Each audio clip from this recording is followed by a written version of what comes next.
নবী সাল্লাল্লাহু আলাইহি ওয়াসাল্লাম একটা হাদিস আছে, আপনারা সবাই হাদিস জানেন। আমি যখন জাহেল ছিলাম তখন আমি এই হাদিস জানতাম।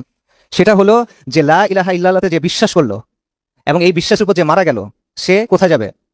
জান্নাতে যাবে। এবং বুখারী শরীফের হাদিস আছে, আবু যর রাদিয়াল্লাহু আনহু, তার সামনে নবী সাল্লাল্লাহু আলাইহি ওয়াসাল্লাম যখন এটা বলছেন, উনি অবাক হয়ে গেছেন। উনি বলতেছেন, ইয়া রাসূলুল্লাহ, যদি সে চুরি করে এবং জিনা করে তাহলেও, মানে লা ইলাহা ইল্লাল্লাহ বিশ্বাস করছে এই জন্য চুরি করার পরেও, জিনা করার পরেও সে জান্নাতে যাবে?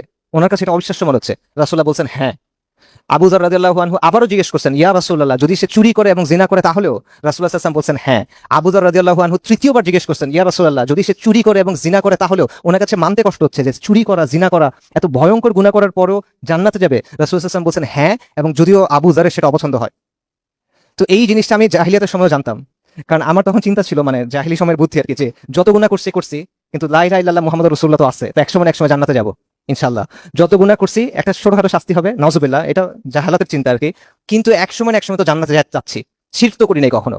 কিন্তু যখন আপনি এই বাস্তবতা বুঝবেন যে এই যে আমি এতক্ষণ যা বললাম, বিধানকার আল্লাহর, শাসন কর্তৃত্বকার আল্লাহর, শরীয়তের মালিককে আল্লাহ, সেইখানে আপনি আরেকজনকে মেনে নিছেন, সেখানে আপনি আরেকজনকে আইন প্রণেতা বানাইছেন, সেখানে আপনি আরেকজনকে আইন প্রণেতা হওয়ার জন্য আপনার প্রতিনিধি বানাইছেন, এরপর আপনি কিভাবে আল্লাহর কাছে গিয়ে বলবেন হ্যাঁ আমি তাওহীদ বুঝছিলাম, তাওহীদের উপর ছিলাম, অতএব আমি জান্নাত দাবি করবো আপনার কাছে?